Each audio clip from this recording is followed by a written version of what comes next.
Meus irmãos, bênção, né? Vamos ter um momento da palavra, né, da leitura da palavra de Deus.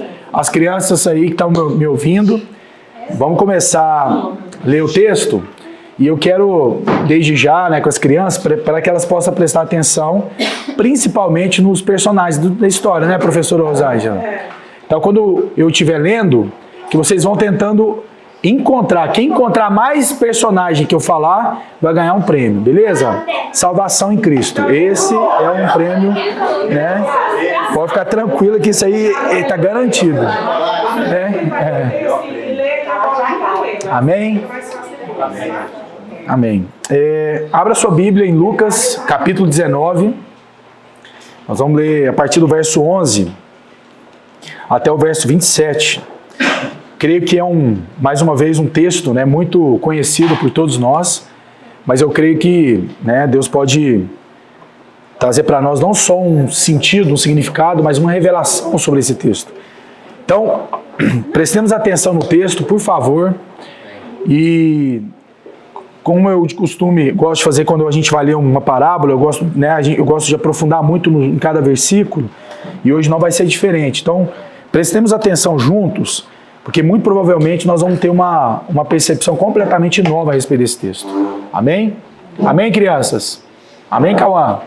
O Cauã não é criança mais, o Cauã é quase um adulto, né, Cauã? Né, Osá? Já é seu assistente, né? Sim. O monitor, né? Amém. Vamos lá, versículo 11. Ouvindo ele estas coisas, Jesus propôs uma parábola. Vindo estar perto de Jerusalém, e lhes parecer que o reino de Deus havia de manifestar-se imediatamente. Então disse: certo homem nobre partiu para uma terra distante, com um objetivo ou com um fim ou finalidade de tomar posse de um reino e voltar. Chamou 10 servos seus, confiou-lhes 10 minas e disse-lhes: negociai até que eu volte. Mas os seus concidadãos o odiavam e enviaram após ele uma embaixada dizendo: não queremos que este reine sobre nós. Quando ele voltou, depois de haver tomado posse do reino, mandou chamar os seus servos, a quem deram o dinheiro a fim de saber que negócio cada um teria conseguido. Compareceu o primeiro e disse: Senhor, a tua mina rendeu 10. Respondeu-lhe o Senhor: muito bem, servo bom, porque foste fiel no pouco, e terás autoridade sobre 10 cidades. Veio o segundo dizendo: Senhor, a tua mina rendeu 5. A este disse: terás autoridade sobre 5 cidades. Veio então outro dizendo: eis aqui, Senhor, a tua mina, que eu guardei embrulhada num lenço, pois tive medo de ti, que és homem rigoroso, tiras o que não puseste e ceifas o que não semeaste. Respondeu-lhe então: servo mau, por tua própria boca te condenarei. Sabias que eu sou um homem rigoroso, que tiro o que não pus e ceifo o que não semeei?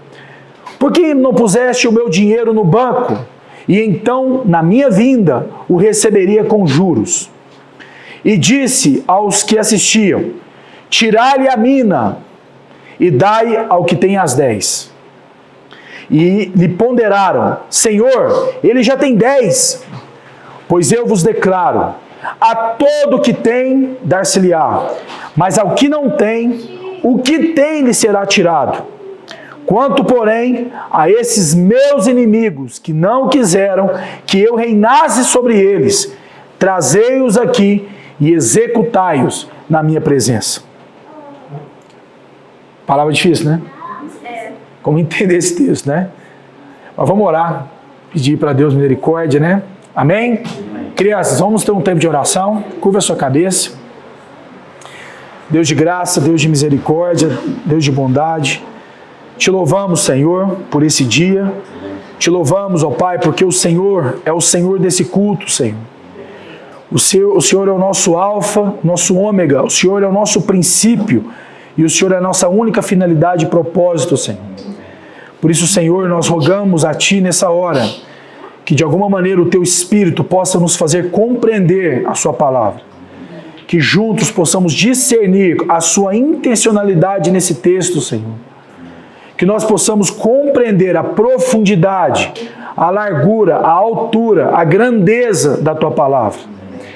Como cremos que Cristo é o próprio Deus encarnado, cremos que essa palavra foi dita pelo próprio Deus.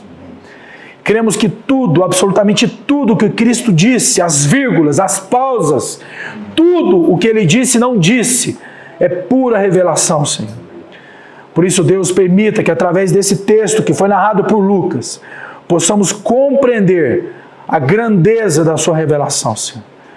Somos reféns, somos sujeitos à Tua palavra. Por isso, Deus, se falar conosco essa manhã, permita, Senhor, que nós não endurecemos o nosso coração. Que essa palavra possa encontrar lugar no nosso coração e no nosso espírito, Senhor. E que possamos ser transformados pelo poder da Tua palavra. Que todo achismo, Senhor, que toda filosofia por nós seja destruída nessa manhã, pela Tua palavra, Senhor. Em nome de Cristo Jesus. Amém. Amém. É isso aqui? Tá. Por quê? Tá ligado. Irmãos, crianças, já conseguiram aí achar os personagens, né? Não? A tia Rosana vai ajudar vocês aí, tá bom? Qualquer dúvida pode perguntar. Bom, esse texto é um texto que eu acho que a maioria de nós já até estudamos quando era criança na igreja, né? Eu não tive essa oportunidade de estudar quando era criança na igreja, porque eu não era da igreja quando era pequeno, mas eu creio que muitos de nós já olhamos para esse texto como uma interpretação. E eu creio que, de alguma maneira, nós precisamos tomar muito cuidado por uma percepção muito simples, né? Há um autor chamado Leslie Neil Bingham, sei lá como é essa interpretação, e ele criou uma teoria chamada estruturas da plausibilidade. Ele vai falar que, de alguma maneira, o ser humano olha para o mundo e interpreta o mundo segundo as suas próprias concupiscências. Então ele interpreta o mundo de acordo com a lente que ele recebeu desde pequeno. Então, de alguma maneira, quando a gente olha para esse texto, não é diferente. Porque dá a sensação que o texto está falando uma coisa. Mas quando você começa a aprofundar, não só no texto, mas também no contexto do texto, o texto cobra outro sentido. Então, de alguma maneira, uma das estruturas mais proeminentes no nosso contexto, vamos falar assim, no Ocidente, vamos falar assim, né? Existe uma lente chamada capitalismo, que é uma maneira de enxergar o mundo. Concorda comigo ou não? E essa maneira de enxergar o mundo, se eu tenho essa maneira de enxergar o mundo por meio de uma ótica capitalista, eu vou interpretar o texto de outra maneira. Por isso eu creio que nós temos que tomar muito cuidado ao interpretarmos o texto segundo essa ótica. De alguma maneira, essa ótica não representa o que o texto está dizendo. Basta saber que esse texto foi dito em um contexto oriental, não num contexto ocidental. E de alguma forma isso traz um novo sentido para nós, tentar entender o que o Cristo queria de alguma forma representar nessa parábola. Amém? Por isso que nós precisamos então, ao lermos essa passagem, tentar tirar esses pressupostos do capitalismo. O texto, obviamente, não está falando de lucro, e a gente vai entender mais adiante por quê. Portanto, quero dar um pouco de contexto para a gente poder aprofundar no texto. Quando a gente vai ler o versículo 11, né, que a gente leu, vai dizer aí que Jesus, ele diz assim, né, no versículo 11, ouvindo ele estas coisas. O grande, né, desafio é entender o que Jesus estava falando antes disso. Em Lucas, 19, nós vamos ver que, de alguma maneira, Jesus está vindo de uma história, que aconteceu com um homem chamado Zaqueu. Vocês vão ler aí versículos anteriores que Jesus sai e os discípulos que estavam com Jesus ouviu algo de Jesus que chamou muita atenção deles. Que um homem publicano, pária, judeu, cobrador de impostos e injusto recebeu salvação. E na ótica dos discípulos, se aquele homem depravado, considerado um pária, pior que uma prostituta, pior que um assassino no contexto judaico, recebeu salvação, eu acredito que eles pensaram uma única coisa: rapaz, esse negócio vai acontecer a qualquer momento então. Se esse homem recebeu salvação, qualquer um agora pode receber. Então, se ele recebeu, o negócio agora vai acontecer. E dentro do mesmo contexto, a Bíblia vai dizer aí no versículo 11 que eles estavam indo para onde? Para onde eles estavam indo? Para Jerusalém. Para quê?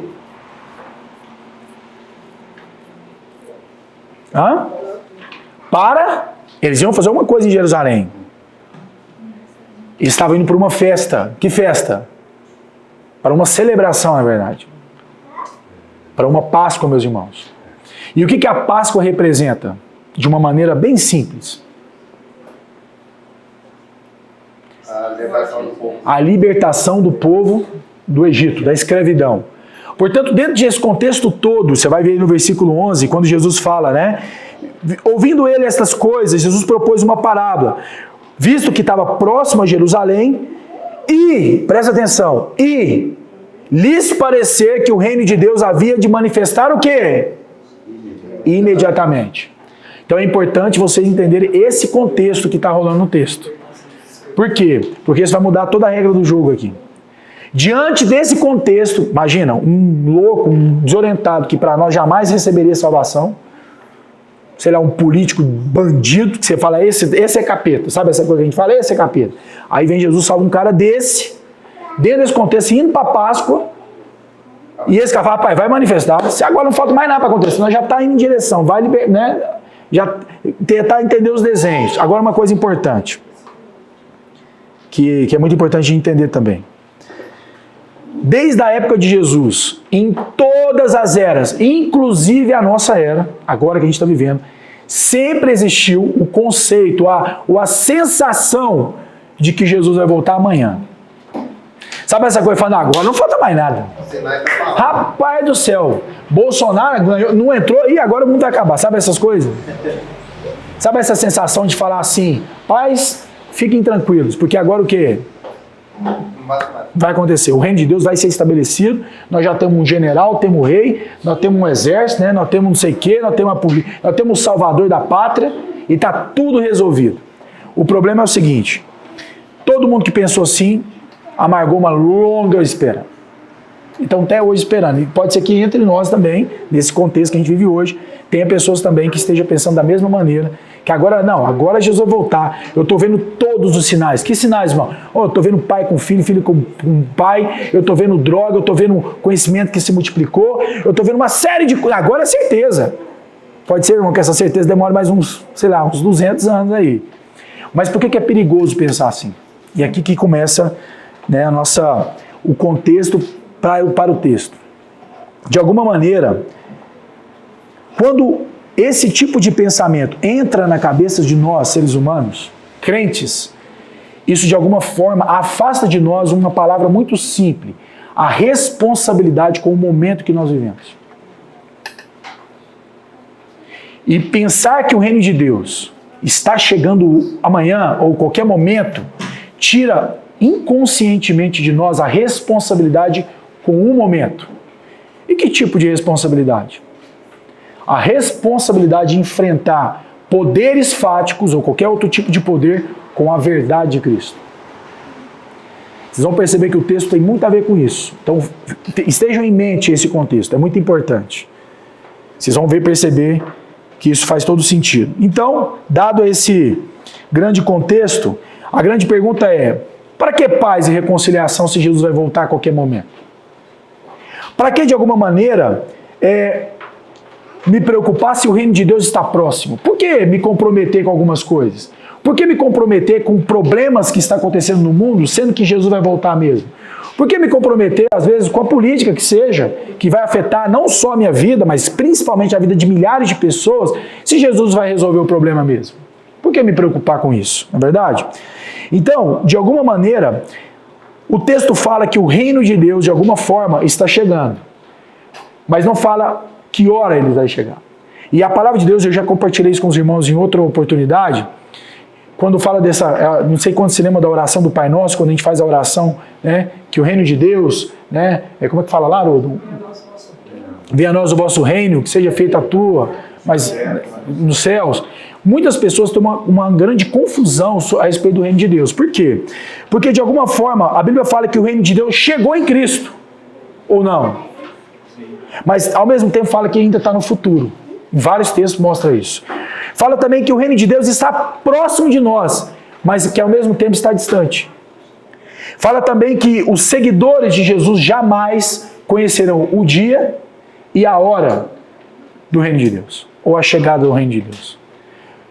O grande desafio que o conceito bíblico, a percepção bíblica sempre trouxe para nós um entendimento, que nós somos salvos sendo salvos. O reino de Deus já é e ainda não. É como dizer que você já é Cristo. Aí o cara vai falar, mas falta um pedaço. Falta muito pedaço. Mas você já é Cristo. Entende isso? Não? Portanto, vamos trazer alguns pontos importantes a respeito do texto. Jesus, quando propõe essa parábola, Jesus não está colocando uma parábola desconhecida para aquele povo que estava ouvindo. Por isso que é importante entender. Na época de Jesus, era muito comum, se você gosta de assistir esse filme de reis, né, essas histórias, eu gosto muito de ver esse filme de época para tentar entender um pouco da época, o que eles viviam, né? Na época de Jesus, era muito comum um nobre que era dono de uma propriedade ir até uma outra região para ser coroado rei, para ter um reinado sob a sua autoridade. A história cristã mostra que Herodes, por exemplo, 40 anos antes de Cristo, ele fez uma viagem exatamente como nobre para ganhar um reinado, e fala que ele foi muito bem sucedido. O seu filho, que é Arquelau, no ano 4 a.C., fez a mesma viagem até a região do seu irmão Antipas para que ele recebesse a coroa. Mas fala que foi frustrado, ele foi assassinado. E por que é importante entender isso? Vocês vão entender na dinâmica do texto. Jesus está contando uma parábola que faz sentido para todas aquelas pessoas que estavam ouvindo. Porque vai falar que havia um nobre que estava fazendo o quê? O que o nobre estava fazendo, gente? Ele não conquistar outra terra. Hã? Ele não conquistar outra terra. Não. Não conquistar outra terra. Nem nada. Não. Ele estava indo para ser o quê? Coroado rei. E para sair e ser coroado rei, ele falou o quê para os seus discípulos? Seus servos. Ele entregou uma mina para cada e deu uma instrução para cada um. A gente vai chegar no que representa isso. Mas de alguma maneira, quando Jesus dá esse contexto, ao mesmo tempo ele vai falar que o nobre deu essas instruções para cada um, e uma mina, no conceito bíblico, representava 100 dias, o salário de 100 dias de um trabalhador.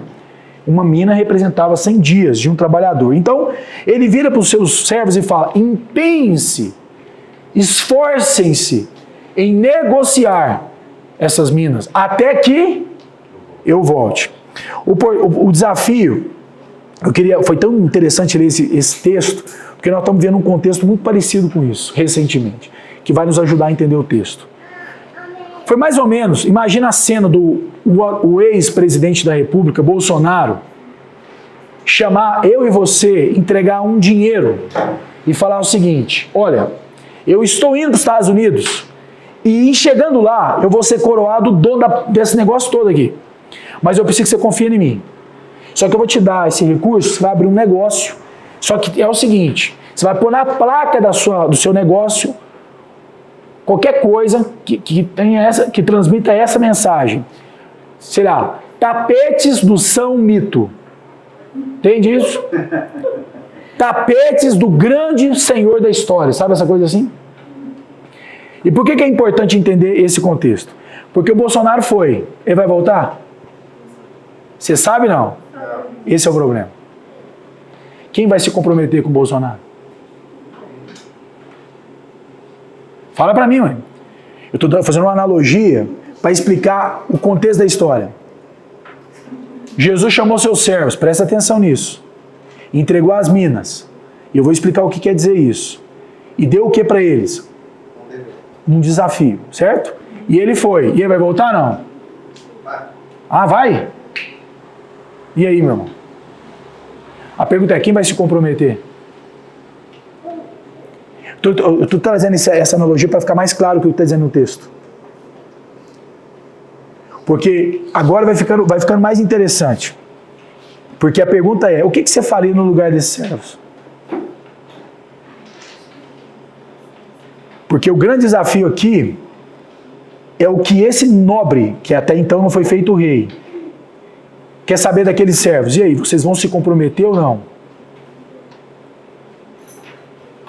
Sabe por quê? De alguma maneira, esse nobre, que é Jesus falando dele mesmo, ele está de alguma forma encorajando os seus servos a viverem de maneira corajosa, presta atenção nessa palavra, e publicamente, corajosamente e publicamente, quem eles são. Só que o problema é que, de alguma maneira, dentro desse contexto, você vai ver no texto, fala que havia entre eles alguns concidadãos que não estavam o quê? De acordo, não estavam de acordo com a coroação de quem? Desse rei. Então presta atenção nisso. Dentro desse contexto, o que Jesus está dizendo, presta atenção nisso, é importante. O que Jesus está dizendo é que diante de todo aquele reinado que estava acontecendo na história, havia entre eles alguns inimigos do rei, ou do nobre. E presta atenção nisso, meus irmãos. Ser inimigo do rei, automaticamente, faria com eles também fosse inimigo de quem? Hã? De quem? Pode falar, Lete. Dos próprios servos. Então presta atenção. Se comprometer com o nobre era o mesmo que se comprometer contra aqueles inimigos. E vem Jesus, entrega as minas e fala, comprometam-se até o pescoço. Até que eu volte. E aí, meus irmãos, um homem que eu estava lendo lá, chama Matar Almiskin, ele se referindo ao texto na sua época, ele fala o seguinte, que aqueles servos lutaram e resistiram às dificuldades por causa das minas que lhes foram entregues. Sabe quem foi matar esse homem? Foi um homem que viveu em uma ilha cristã, em volta de um mar islâmico. Esse matar sabia, por propriedade, o que significava o texto. Você entende isso, não? Ele recebeu uma mina de Jesus e ele ficou numa ilha. Quando eu falo uma ilha, não é uma ilha, é uma ilha de maneira por analogia. Em torno dele havia um mar islâmico. Ele era quase um servo único dentro do seu mar. E ele foi ter que se comprometer dentro de uma região assim. Talvez eu e você não temos a dimensão do que esse texto representa. Porque hoje se comprometer com Jesus, em alguns lugares dá até emprego. Eu não sei se o que eles estão chamando de evangélico é o que está dizendo no texto. Mas enfim, de alguma forma então Jesus está encorajando seus discípulos a utilizar desse recurso de maneira corajosa e de maneira pública, mesmo sabendo que isso ia comprometer a sua própria vida. Quando eu dei o exemplo da loja, do nome, tapetes são mito, é que muito provavelmente hoje, aqueles que se declararam amigos do Bolsonaro se constituíram o quê? Inimigos do Lula. É verdade ou mentira? Muitos empresários, por exemplo, estão saindo do país porque sabem que vão ser perseguidos. Mais uma vez, é só uma analogia. O Bolsonaro não é o nosso salvador, amém? E muito menos o Lula. Completamente o contrário. Mas foi uma boa analogia para entender o que o texto está dizendo. Faz mais sentido o texto? Não. Vai seguir o texto. De repente o rei volta. Quer dizer, o nobre que voltou rei.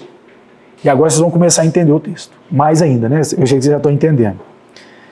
Quando o rei retorna, ele queria saber uma coisa. A pergunta é o que ele queria saber? Que tinha conquistado com a mina. O que cada um tinha. Olha que interessante.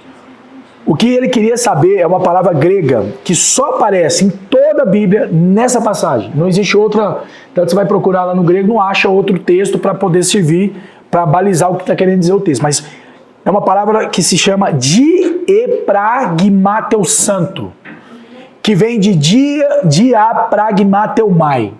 O que significa essa palavra em grego? Quanto negócio foi feito?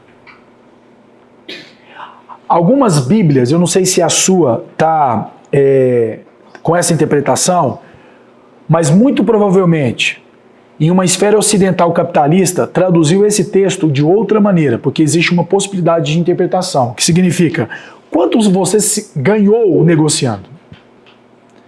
Mas o texto em original, tanto que nas escrituras siríacas e árabes, que são as primeiras que vieram depois do grego, todas tratavam a tradução desse texto como o que negócio você fez, ou que negócio foi feito com essas minas. E por que é importante entender essa interpretação? Porque quem faz a pergunta, quanto você ganhou negociando, imagina que eu sou um rei voltando e pergunto, e aí, quanto você ganhou?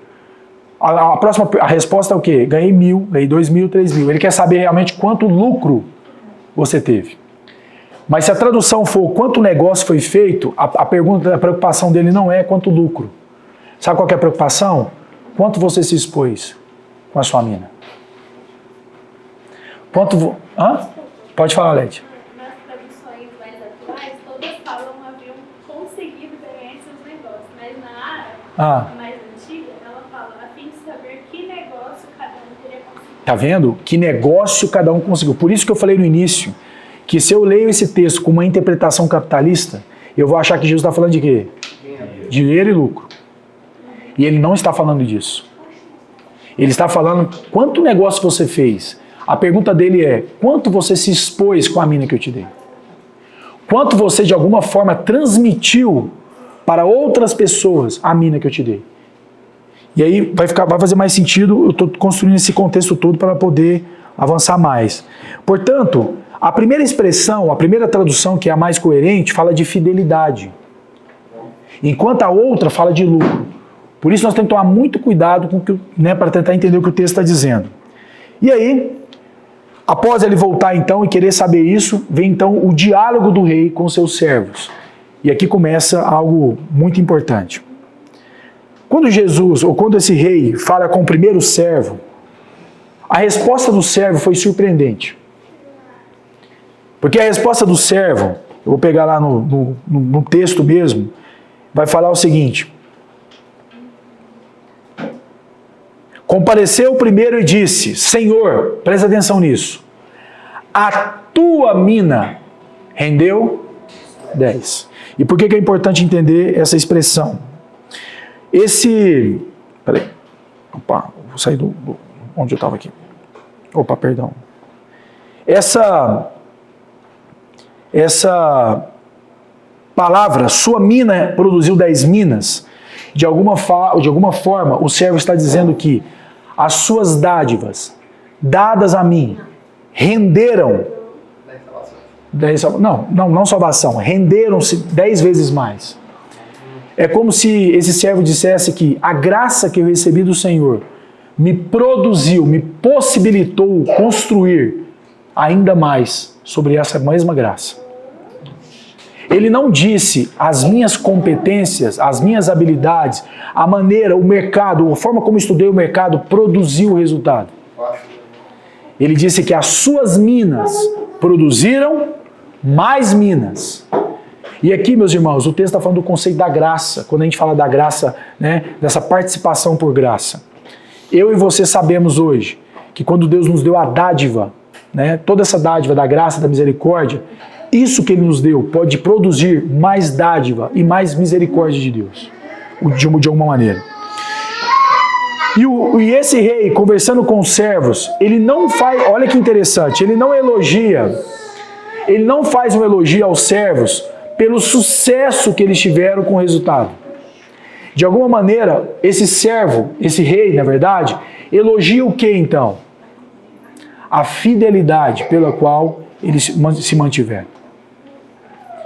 Porque ele sabia que o que ia multiplicar as minas não era a competência dos seus servos, mas era a própria mina dada pelo Senhor. essa própria graça dada pelo Senhor, esse próprio dom, que a palavra dom também representa graça, dado pelo esse servo. Pode falar. Então, eu penso assim, deixa eu ver se eu estou pensando certo. Então, em cima daquilo que Deus nos deu, a graça, né, que a gente recebe, seriam as boas obras, multiplicar igual Exato. que você já pregou sobre Exato. isso. Só que Mas sustentar em Cristo. Exato. Não para nós, Exato. para a glória de Deus. E essas minas, elas podem representar várias coisas, menos dinheiro. Por isso que é importante entender que o que ele está falando aqui não tem a ver com dinheiro. Vai fazer mais sentido adiante, você vai perceber. Então, esse rei, quando olha para a atitude dos servos, ele faz um elogio, não o resultado. Nossa, impressionante, ainda bem que você multiplicou por 10. Mas ele faz um elogio à fidelidade deles. Com o quanto eles se comprometeram com aquela causa. E não quanto resultado gerou. Até porque ele não, e isso fica claro no texto, ele não falou que ganhou 10, impressionante, olhemos para o 10. 5, só 5, olha, está muito fraquinho. Ele não fez uma comparação de valor. Ele fez ele fez um apontamento para uma atitude que tem a ver com a fidelidade ao Senhor. E o curioso que essa atitude de fidelidade, olha que interessante, não produziu uma aposentadoria, não produziu uma grana extra e não produziu, talvez, recursos suficientes para parar de trabalhar. O que gerou de recompensa? Presta atenção na resposta. Não. Autoridade. Não. Mais graça. Mais responsabilidade. Olha só que curioso. A recompensa não foi privilégios. A recompensa dada pelo rei foi mais responsabilidade. Você foi fiel numa mina? Então agora você vai ter estudado sobre 10 cidades. Você sobre 5, você agora vai receber estudado sobre 5 cidades. E sabe que o apóstolo Paulo, lá em 1 Coríntios capítulo 3, versículo 6 ao verso 8, olha que curioso. Ele vai falar um texto, vocês podem anotar depois para poder estudar. Paulo vai dizer que eu plantei, Apolo regou, mas Deus deu o crescimento. Por isso, nem o que planta é alguma coisa, nem o que rega, mas Deus que dá o quê? O crescimento. Ora, o que planta e o que rega são um, mas cada um receberá o seu galardão segundo o seu trabalho. E sabe que esse princípio guardado nesse texto, que eu acho poderoso, ele é muito fácil de ser visto numa vida prática no discipulado, por exemplo. No discipulado, você vai perceber que, de fato, as pessoas que são mais responsáveis com aquilo que recebeu de Jesus, recebem de Deus mais responsabilidade. Só você olhar para a igreja. Por isso que a vida discipulada é tão importante. Vamos falar a verdade. Tem gente que recebeu, presta atenção, no texto fala que não foi que um recebeu 10, um recebeu 5, um recebeu 6 minas. Cada um recebeu o quê? Uma mina. Uma mina. Só que alguns foram tão responsáveis que receberam agora mais responsabilidade, porque revelaram mais maturidade diante de Deus. Quantas vezes, e quem aqui já experimentou outras igrejas, nós já tivemos, né? Já passeamos em outras comunidades. Quantos irmãozinhos lá, que à toa, sem estudar nenhuma, chegava tão emborrado. Por quê? Eu não faço parte do louvor, eu não participo da igreja, eu não prego, eu não faço nada, eu sou só um ouvinte na igreja. Aí os irmãos começam a arrumar a vassoura para ver se ele vai recebendo mais autoridade. Não, vassoura eu não quero. Eu quero microfone. Não é? Não, sabe de uma coisa? Eu agora quero discipular 10 pessoas. Não, agora sabe o seguinte, eu quero plantar a minha igreja. Quantas vezes nós já ouvimos isso? E aí no contexto, os irmãos que estavam ali olhavam para o irmão e falaram, irmão, você não está sendo explorado nem com a sua casa. Como é que você assumiu a igreja? Deixa eu salvar a sua vida. Não faz isso não. Só que a pessoa não entende que o próprio Deus é quem dá o quê? o crescimento. Meus irmãos, na vida de igreja não tem como não ver esse princípio. E na vida secular que nós, irmãos, vivemos, também não é diferente. Quantos irmãos na vida secular não assumem posições de autoridade e responsabilidade? Por quê? Porque são irresponsáveis com a mina que Deus deu para ele. E aí vai acontecer como diz no texto. Isso não é justo.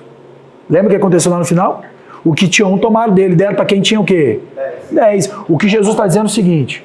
Meu irmão, deixa eu falar uma coisa. Tem alguém que nasceu tão responsável, que não tem receio de se expor publicamente de maneira tão corajosa, que ele merece, de alguma forma, ter mais uma mina. Porque é bem provável que essa mina vai se multiplicar de novo.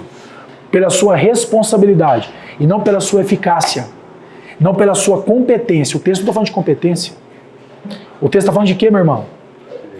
Fidelidade, responsabilidade. Por isso eu vou te falar uma coisa. Eu já vou fazer mais de 20 anos de igreja. Nos meus 20 anos de igreja, eu já vi gente que chegou na igreja que tem 1 ano de igreja e assumiu a igreja inteira. E já vi gente que tem 20 anos de igreja e não passa de um murmurador, questionador e um problemático para a igreja. Sim ou não, meus irmãos? Você vai ver o que vai acontecer com o terceiro servo, se não tem a ver comigo e com você. Portanto, o apóstolo Paulo vai dizer, deixa eu te falar uma coisa, um planta, outro rega, mas quem dá o crescimento? Deus mesmo. Portanto, o que planta e rega é uma coisa só, mas é Deus que importa. É Deus que traz o crescimento real, o crescimento verdadeiro, porque o que tem de igreja também se multiplicando, o que tem igreja se multiplicando pelo proselitismo não está escrito. Quantas igrejas enviesadas por essa teoria de células, crescimento em células, e aí existe um pacotão hoje que é feito, que aí o cara faz um encontrão com Deus. Quem aqui já foi para um encontrão com Deus? Aí no encontrão com Deus, ele faz uma pegada completamente emocional e o povo fala, rapaz, é isso mesmo. Eu estou esse tempo todo equivocado, eu sou de Jesus. É mesmo, deixa eu te falar uma coisa, você está no lugar errado, porque você foi chamado para ser pastor, e saindo daqui nós vamos entregar uma célula na sua mão, uma célula com 30 pessoas. Você vai ser quase um soldado romano, né? Um centurião, porque o centurião era 100 soldados, né? Você vai ter um grande exército nas suas mãos, e você será responsável de 30. E de repente aí, mas se for, pô, nós vamos te ajudar. Tem meta. E a meta vai favorecer você. E a meta é o seguinte, tem que vender 100 livros por mês no seu grupo. E é assim, viu, gente? E eu não estou exagerando, não. A sua célula tem que bater 10 mil reais de dízimo. E se não bater, você vai ser responsabilizado. Mas se não bater, 3 meses. Se não bater a meta, você será tirado dessas... Até porque você não nasceu para isso, então. Meu irmão, não estou exagerando, não. Eu posso dar o nome da igreja se você quiser. Eu não vou falar publicamente que está gravando aqui. Já me entendemos. Deixa eu te falar uma coisa. Sabe o que acontece com esse cidadão? Sabe o que acontece com esse cidadão? Isso já aconteceu comigo, a Renata sabe disso. Aí você cruza com esse cidadão na rua. Ô, meu irmão, eu sou evangélico. Na verdade, eu sou ex-evangélico. Eu me decepcionei com Deus. É assim que eles falam. Estou mentindo? Ô, mas o que aconteceu? Não, contaram uma história para mim, sei o quê, e me machucou profundamente. Meu irmão, pode ser que você nunca ouviu o evangelho, posso compartilhar com você? Mas que evangelho você está falando? O evangelho da cruz, da graça, da misericórdia, do arrependimento. Mas eu acho que isso não é de Deus, não. Eu aprendi outra coisa. Sabe o que você aprendeu, meu irmão? Sabe o que esse irmão aprendeu? Ele aprendeu a se desviar do evangelho. É isso que Jesus disse, que esse homem agora se converteu filhos do inferno 2 vezes mais, porque ele é um prosélito. A religião que esse homem encontrou preparou ele contra Deus. Agora ele sabe a Bíblia, sabe no sentido não revelar, tá? Ele sabe o par de versículos, ele sabe como confrontar o que você está falando, porque Satanás sabia disso também. Você lembra na Bíblia? Satanás sabia disso. Você usava a palavra, ele vinha com outra, ele confrontava com outra. Então esses irmãos estão tudo preparado. Mas o evangelho não chega mais. A não ser que o próprio Deus, assim, encarnado, assim, traz uma revelação que o cara fala, meu Deus do céu.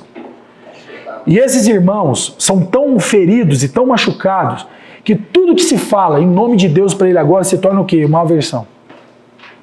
E muitos desses irmãos, que antes eram pervertidos e foram para esses encontrão com Deus, e agora que estão feridos, eles ficam pior do que quando eles chegar na igreja. Meu irmão, a história não é a mesma história. Sabe por quê? Porque alguém disse para ele, cara, olhando bem aqui para sua cara, você é empresário famoso, você administra a sua empresa sem funcionário, rapaz, administrar a igreja é fácil. Deixa eu te falar uma coisa, meus irmãos. Eu já vi gente que é juiz, eu já vi gente que é empresário de 1000 pessoas numa empresa, eles não dão conta de amarrar o sapato dentro da igreja. Sabe por quê? Porque isso não tem a ver com o quê? Competência. Isso não tem a ver com capacidade. Isso tem a ver com uma autoridade dada pelo próprio Senhor, que as pessoas vão se aproximar de você e falar assim, rapaz, eu estou olhando sua vida aí, e assim, você está andando a pé, você está andando de ônibus, mas eu vou te falar uma coisa, você tem uma autoridade que eu nunca vi, ué. Você não quer ser autoridade lá em casa também não, para me ajudar com a minha família? Porque, meus irmãos, esse tipo de pessoa recebe tanta autoridade que ele começa a governar tão bem a sua casa, que agora ele dá conta de ajudar até os outros. Foi isso que o apóstolo Paulo falou para Timóteo. Quando vai fazer a referência aos presbíteros, anciãos da igreja, ele fala assim, primeiro, que esse cara seja o quê? Marido de uma só mulher, e depois, que governe bem a sua casa. Mas não é que ele está falando que quem não governa não pode participar da igreja. Não é isso. Ele está falando que aquele que governa bem a sua casa, ele tem tanta autoridade agora que permite o quê? Ajudar outras pessoas. Porque não tem a ver com competência. Meus irmãos, é mentira ou verdade que às vezes pessoas com muito menos instruções do que a gente, com muito menos competência, com muito menos recurso, administra tão bem a sua casa que fala, meu Deus, que inveja evangélica que eu tenho nessa pessoa. Não é assim? Portanto, meus irmãos, está fazendo sentido o texto ou não? E aí, esse Senhor está dizendo, sabe? Eu olhei para vocês, 2 servos, e fiquei feliz com vocês. Porque vocês não sabiam se eu ia voltar. Mas mesmo assim, vocês o quê? Se comprometeram até o pescoço. Sabe, meus irmãos? Tem muitos irmãos nossos que desistiram da volta. Vai que esse cara não volta. Eu vou perder minhas viagens para Paris, Nova York, não sei para onde. Eu vou perder as oportunidades que o mundo me dá. Vai que esse cara não volta. Ele é um homem de palavra. Aí que tá, mas aí que tá. Presta atenção nisso. Porque nós vamos chegar no terceiro servo agora. Porque aqui começa o problema. Porque até agora estava bonito, né? Estava tudo dando certo. Mas aí tinha que aparecer um terceiro servo. E aqui vem o diálogo do rei com o terceiro servo. A primeira coisa que o servo alega, o terceiro, é que ele tinha o quê do seu senhor? Medo. Ele era rigoroso. Meus irmãos, na história bíblica, a primeira pessoa, presta atenção nisso, a se declarar com medo do seu Senhor foi Adão. Senhor, eu tive o que do Senhor? Medo. E por isso, me escondi. Jesus está pregando o evangelho, vocês entendem? É bem típico isso, né, de Jesus. Por trás de uma analogia. Mas a pergunta é, presta atenção nisso. Você acha que esse servo, ele tinha medo do seu Senhor? Ou ele tinha dúvida se esse Senhor ia voltar? Os dois. Não, meus irmãos, entende o contexto que a gente está lendo? Ué? Presta atenção. Ele tinha medo do seu Senhor. Ou ele tinha dúvida se esse cara ia voltar? Faz sentido, não faz? Porque ele está se referindo a quem, meus irmãos?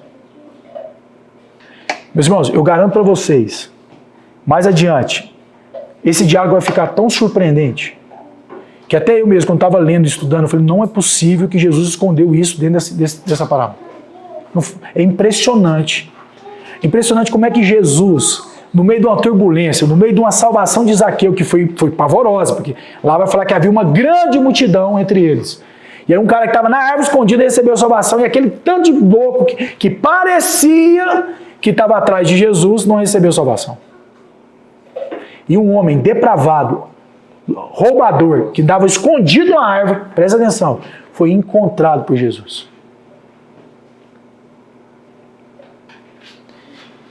E aí, meus irmãos, eu tenho convicção do que eu vou falar. A maior probabilidade desse terceiro servo é que ele não quis se comprometer até a volta do seu rei. Por isso ele escondeu a mina. E o esconder a mina é o mesmo que esconder quem você é diante da sociedade. Sabe aqueles crentes 007 que nunca se expôs? Sabe aquela pessoa que nunca, de alguma maneira, confrontou alguém por estar fazendo algo errado? Sabe alguém que fala assim, quer saber de uma coisa? Para que se comprometer se o reino já está chegando? Lembra do começo do texto que eu falei? Vai que Jesus... Lembra que alguns podem pensar, não, o reino de Deus está tão próximo, para que eu vou me preocupar com isso? E muito provavelmente esse cara falou, rapaz, vai que esse cara que está indo é igual Herodes, ou igual Arquelau, né, que foi. E Arquelau foi e morreu. E se ele vai e morre, por isso que é importante entender o contexto. Todos se comprometeram com Arquelau. Foi Arquelau mesmo? Foi. Não, foi Arquelau. Arquelau era o irmão, né? Ai, meu Deus. Arquelau, isso mesmo. Todos que morreram com Arquelau iam morrer também. Então eu te pergunto, meu irmão. Você está disposto a ir até a última consequência com Jesus? Ó? É difícil pensar isso, né? Porque eu vou falar uma coisa para os irmãos. De verdade, era mais fácil se o texto estivesse falando de dinheiro, não é verdade? Era mais tranquilo. Porque aí você vai pensar, eu fiz a faculdade de administração, aprendi a fazer dinheiro, tinha 100, multipliquei por 1000. Pronto. Tô ótimo com Jesus. Aí aquele que não conseguiu multiplicar por 1000, multiplicou por 500, não foi 1000, mas é 500. Graças a Deus. Aí aquele que fala, não, eu não consegui multiplicar, eu tinha 100, agora estou com 100. Não, tadinho desse irmão. O texto não está falando disso. Sabe por que o texto não está falando disso? Porque se o texto estivesse falando sobre competência e capacidades, é muito provável que algumas pessoas teriam mais possibilidades de alcançar mais autoridade do que outras. Se o texto estivesse falando de competência, alguém que teve a oportunidade de estudar, fazer faculdade, pós-graduação, doutorado, provavelmente poderia ter mais responsabilidades, mais autoridade no reino de Deus do que aquele que não teve oportunidade. Se o texto estivesse falando de dinheiro, aquele que nasceu abastado ou recebeu uma grande herança, ia ter maior probabilidade de saber como multiplicar o que ele recebeu de herança. Por isso que o texto não está falando disso. O texto está falando de mim, de você, que de alguma maneira, em diferentes latitudes e longitudes, recebeu uma mina de Jesus. E a pergunta é, o que você está fazendo com essa mina? Porque, mais uma vez, a preocupação de Jesus no final não vai ser quanto você multiplicou. A grande pergunta de Jesus é, o que você fez com essa mina? Quanto você se comprometeu com essa mina? Então, meus irmãos, vamos seguir o texto. De repente, olha que curioso. De repente, e aqui, isso aqui mudou minha cabeça. E eu espero que vai mudar a sua também em respeito do texto. De repente, a Bíblia diz que ele teve medo e ele continuou o discurso.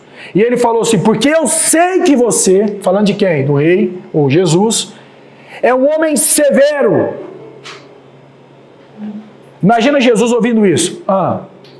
Fala mais. Você é alguém que toma o que não deu. E que você, rei, é alguém que ceifas onde não semeou. Vou fazer uma pergunta para você. Você acha que ele está se referindo a quem?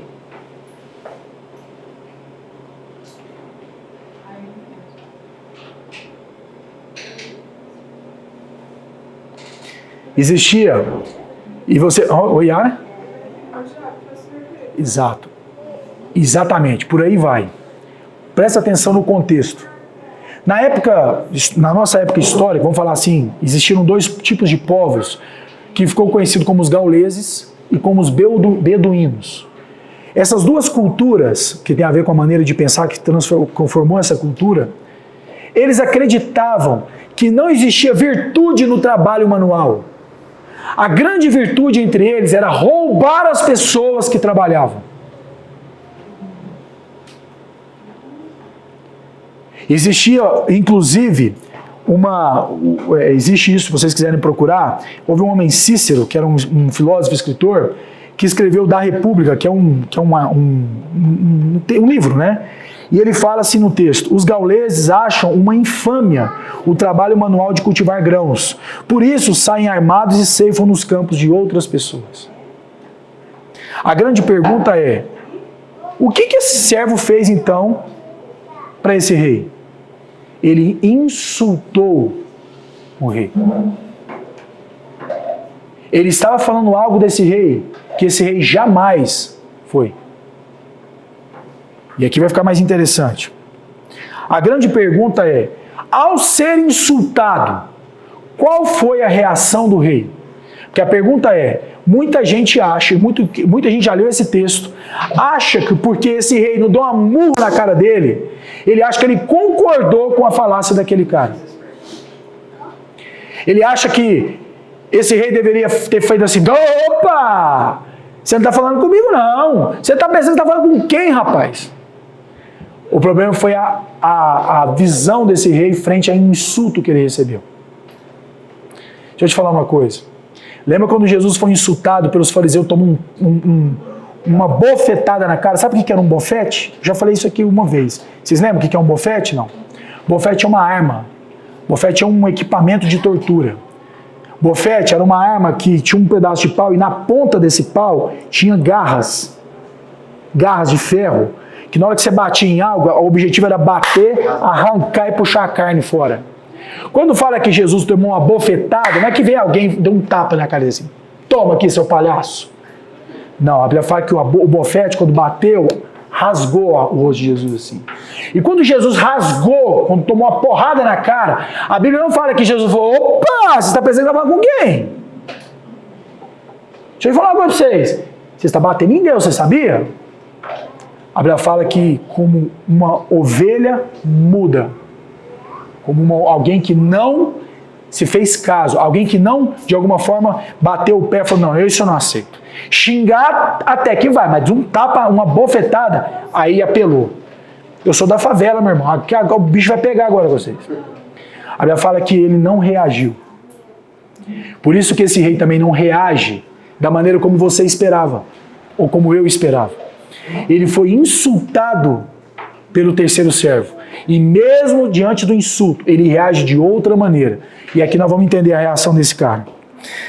A grande pergunta, então, é qual foi a sentença dada por esse rei? Ele não se justifica, mas ao mesmo tempo, presta atenção nisso, meus irmãos. Ao mesmo tempo, a sentença dada pelo rei, a maior sentença, não foi tirar a mina dele. Sabe qual foi, Carol, a maior sentença que ele deu para esse servo? Foi deixar aquele servo permanecendo com uma visão distorcida de quem era Deus. Ele não se revelou a esse servo. Ah, eu sou mau? Beleza.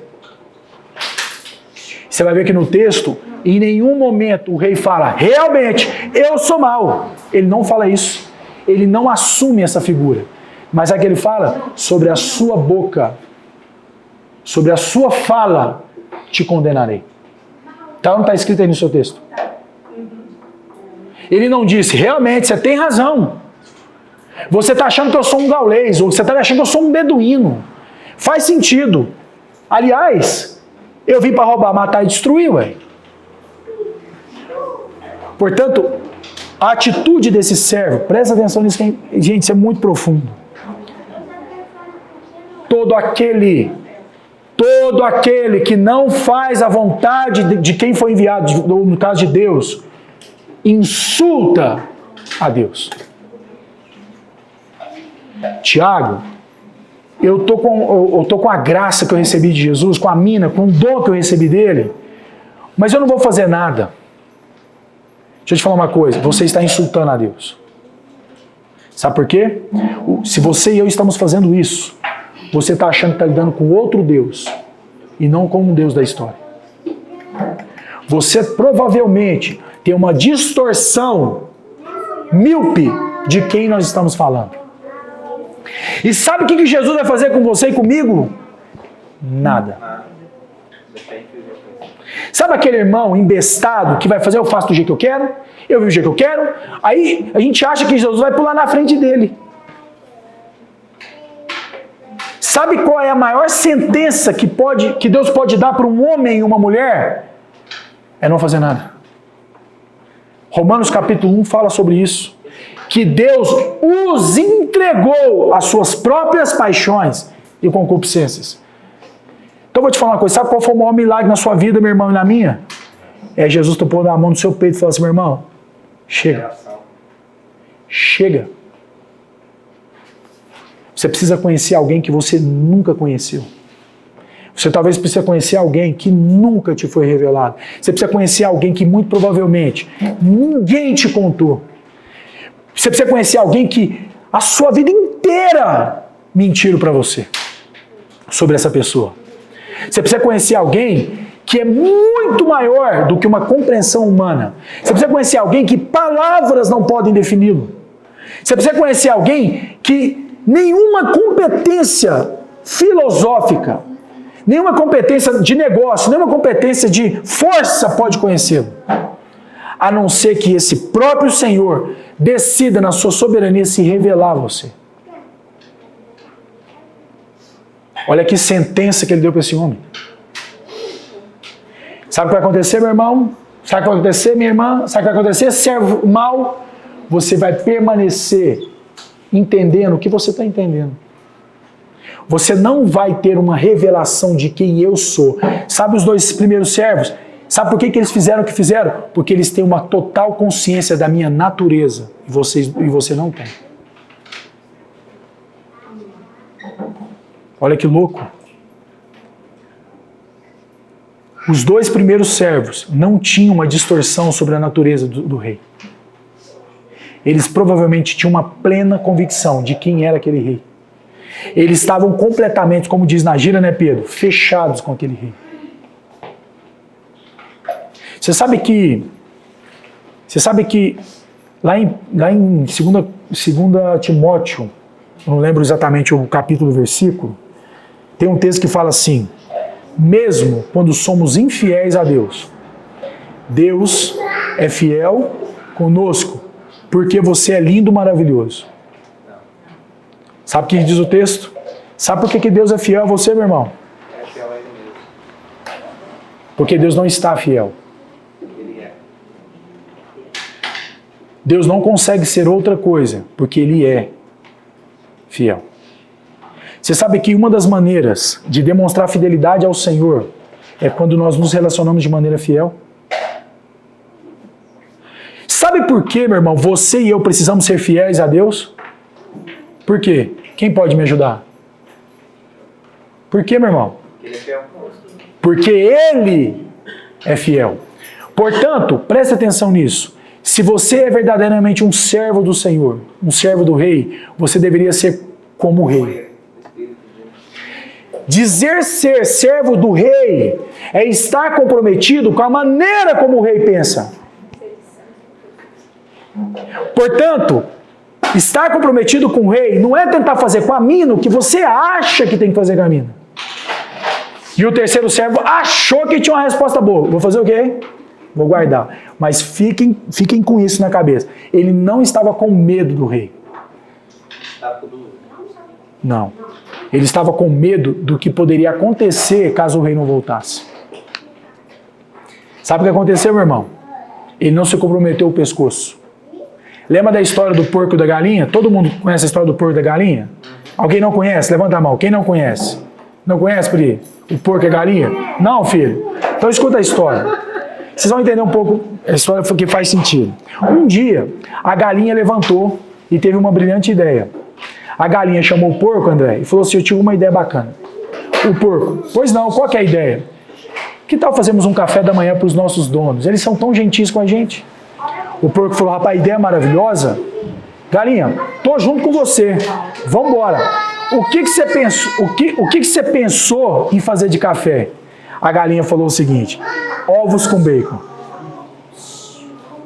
Sabe que tem muito crente galinha que compromete só com ovo. Isso não comprometeu nada da sua vida.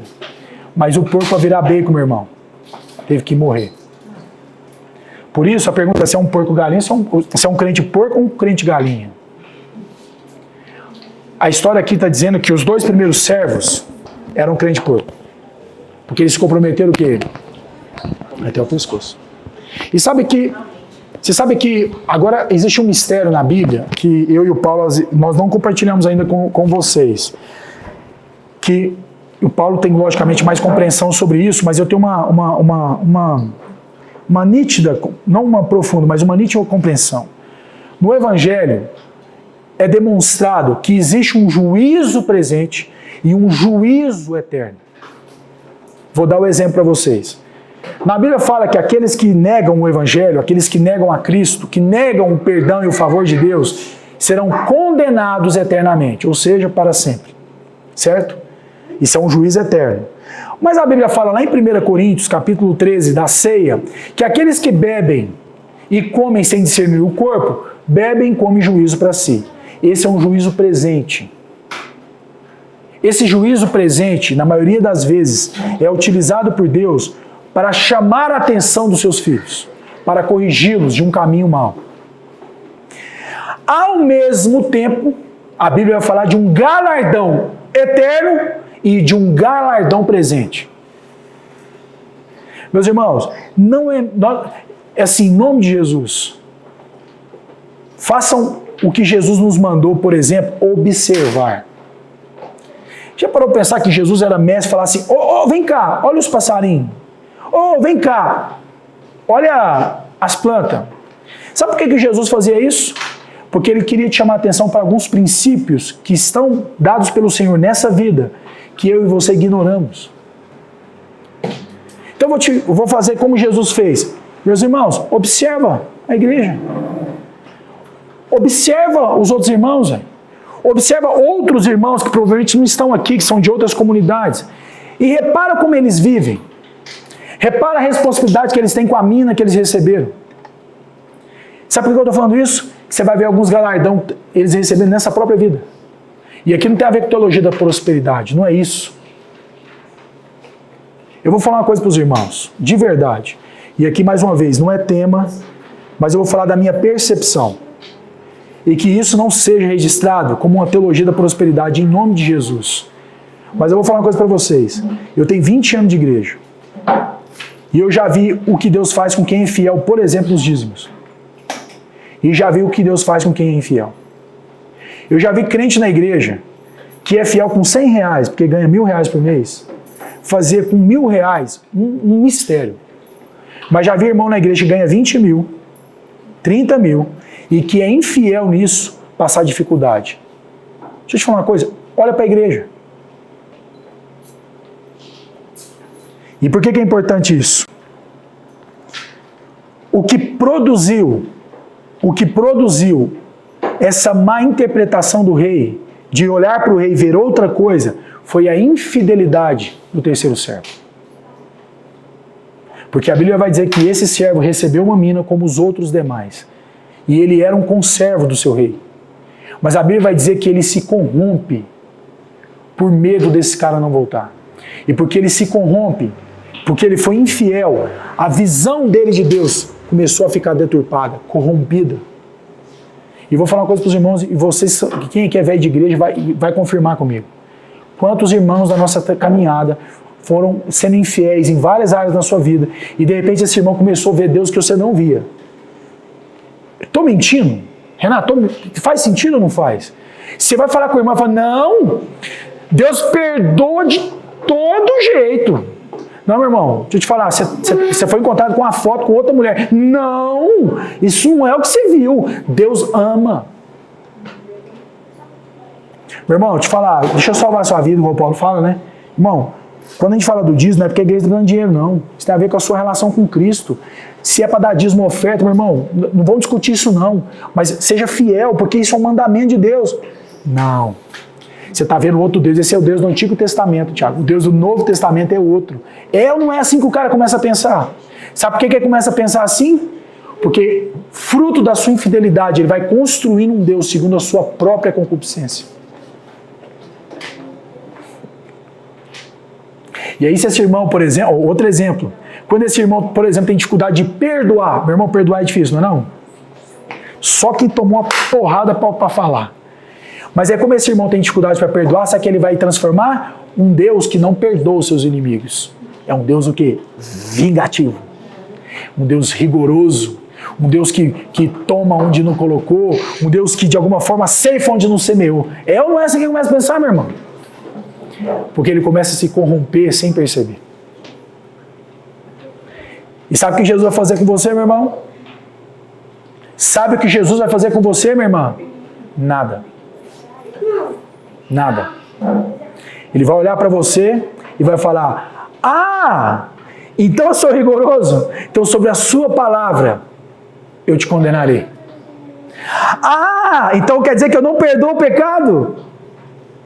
Então tá, sobre a sua palavra eu vou te condenar. Peca para você ver. Olha.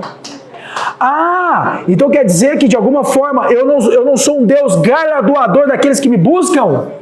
Daqueles que são fiéis? Então tá bom, sobre a sua palavra te condenarei. Sobre a maneira como você me enxerga, vou te condenar. Eu vou ler um texto agora, quero que vocês leiam comigo, que vai reforçar o que eu estou falando. Abra sua Bíblia em Salmos 18. Versículos 25 e 26. Tiago, o texto é 2 Timóteo 2, do 11 ao 13, aquele que do fiel. Pode negar-se a si mesmo. 2 Timóteo 2, 2 Timóteo 2, 11 ao 13. É o texto que fala, mesmo como somos fiéis a Deus, Ele é fiel conosco, mas não pode negar a si mesmo. Abriu o Salmo 18? Salmo 18, 25 e 26. Vamos ler o texto. Todos encontraram ou não? Então acompanha comigo na leitura. Salmos 18, 25 e 26. Com o benigno te mostrarás benigno, e com o homem sincero te mostrará sincero, com o puro te mostrarás puro, e com o perverso te mostrará indomável, inflexível. Porque tu livrarás o povo aflito e abaterás os olhos altivos. Sabe o que o salmista entendeu? Presta atenção, meu irmão. O salmista entendeu que a conduta ética e as atitudes de uma comunidade influenciam a autorrevelação de Deus.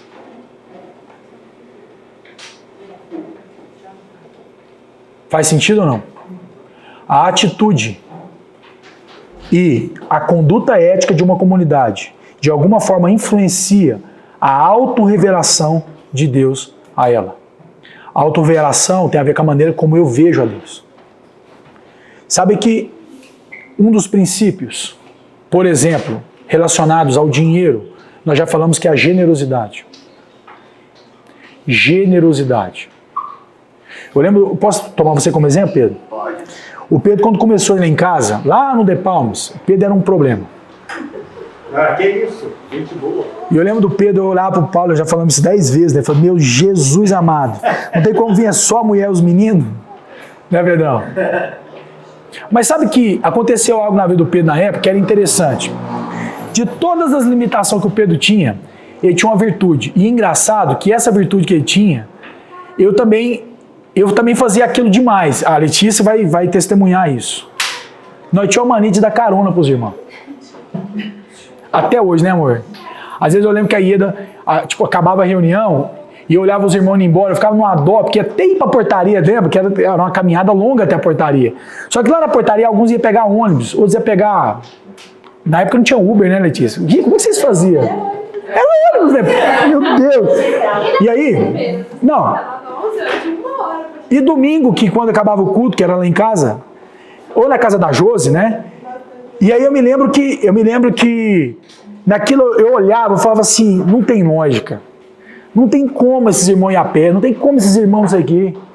Aí eu lembro que eu pegava o carro, ia lá para os irmãos no carro, e conversando, às vezes botava um louvor, aí contava, era até o momento discipulado, né? A gente contava um monte de história, até hoje é assim, né? Não mudou, graças a Deus, né?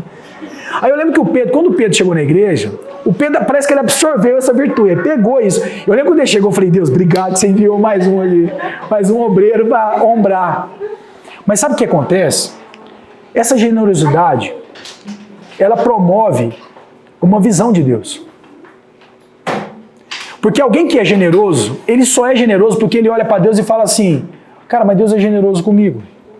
Como é que eu não vou ser generoso com o irmão? Faz sentido o que eu estou falando?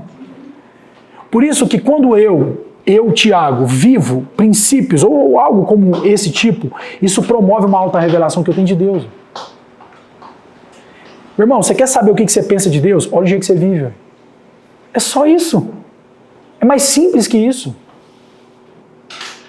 Por isso que alguns mistérios no Evangelho só podem ser entendidos quando eu vivo o Evangelho.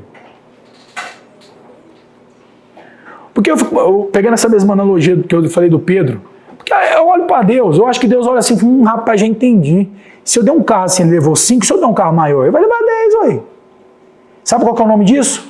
Responsabilidade, ué. Às vezes, o Pedro não sabia nem o que era o E do Evangelho. Lembra disso, Pedro? O Pedro era trabalho. O Pedro fazia as perguntas do tipo, Paulo, como que a gente vai pregar o Evangelho em outros planetas? Essa era a pergunta do Pedro. Só para você entender de quem nós estávamos falando. Mas olha só, o Pedro, nós cremos que ele encontrou com Cristo. E quando o Pedro encontrou com Cristo, eu creio que muitas áreas da vida do Pedro foram transformadas. Mas aquilo que o Pedro já entendia, de alguma maneira não revelada, potencializou. E eu não tenho dúvidas que Deus, eu estou dando só o exemplo do carro, mas existem milhares de outros exemplos. Quer ver outro exemplo? Casa. Posso pegar o meu exemplo? E eu não quero aparecer com isso. Em nome de Jesus. Quando a gente começou a igreja lá em casa, lá no The Palms, foi uma benção, né? Aliás, nós tínhamos que voltar naquilo lá. Eu achava bom demais. Eu vou falar para vocês. Parece que deu para dentro da casa diferente. Eu já falei para ele. Não tô que os primeiros crentes reuniam em casa. E eu lembro que nós começamos e aquele trem foi bombando. Aí chegava depois da reunião, olhava o banheiro, que o povo mijava tudo em volta assim. Fazia que benção.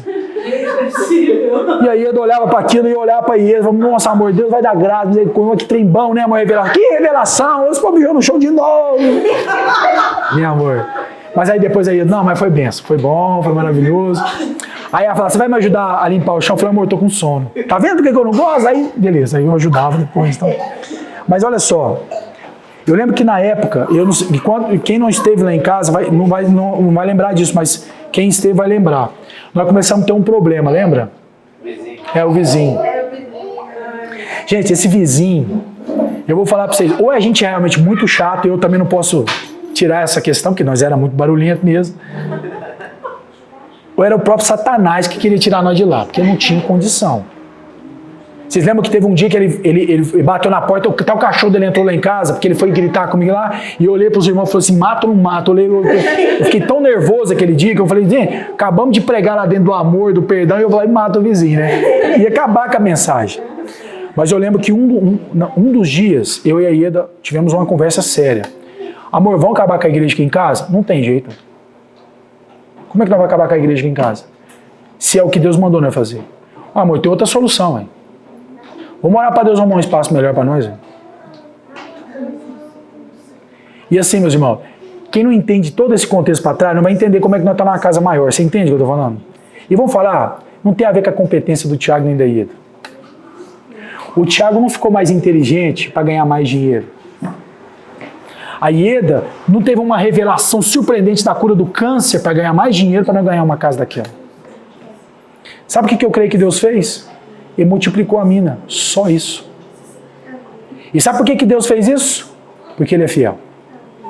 Ele não fez porque o Tiago é bonito, ele não fez, apesar que eu sou, mas ele não fez porque o Tiago é inteligente, ele não, até porque eu não me sinto assim, ele não fez porque o Tiago é amigo de alguém, ele não fez porque a Ieda é médica, ele não fez nada disso. Mas ele permitiu multiplicar a mina, porque eu acho que Deus pensou assim, rapaz, se esse povo foi fiel numa casinha do The Palms, para que eles é fiel num Alphaville também? Tiago, aproveitar que você usou um exemplo, lá atrás, a Carol vai lembrar, teve um período que a gente ficou sem carro. E eu dou graças a Deus hoje por ter entendido o que ele queria com isso.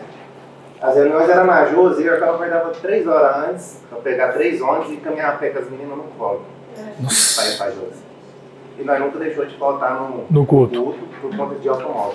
E muitas das vezes, por vergonha da Carol, conhecia, você vê Carol pra trás, aí eles falam, não, tá tranquilo, já vai. E ir embora a pé, não aceitava Carol por vergonha. Mas enfrentando aquilo, eu entendi que não é o automóvel que me levar para a graça. Não. É o Deus me Exatamente. E esses elementos, Pedro, porque a igreja é um mistério. Porque Deus ele promove o caroneiro e o sem carro ao mesmo tempo. E assim, meus irmãos. Bom, vamos continuar porque falta só umas 15 páginas. A gente está acabando. Entrega uma bota para cada um. Mas olha só. O salmista, ele quis dizer para nós que, de fato, a minha conduta ética e as atitudes da nossa comunidade como um todo reflete a autorrevelação que a gente tem de Deus. Por isso, meus irmãos, cuidado com a mina que você recebeu. Cuidado com aquilo que Deus te deu. E você sabe o que Deus te deu. Se você não sabe o que Deus te deu, meu irmão, de duas uma, ou você já perdeu a mina, ou você nunca recebeu uma mina. E se você não recebeu uma mina, é porque você nunca se converteu. Porque, segundo o contexto bíblico, todos aqueles que receberam a Cristo, automaticamente receberam do Senhor dons, minas, capacidade não humana, mas é uma capacidade sobrenatural de multiplicar minas. Então, meus irmãos, o modo como eu e você vivemos influencia a maneira como nós enxergamos a Deus. André, sabe como você vai saber se Deus é generoso?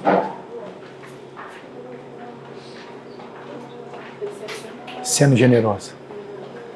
Sabe como é que você vai saber, mãe, que Deus perdoa?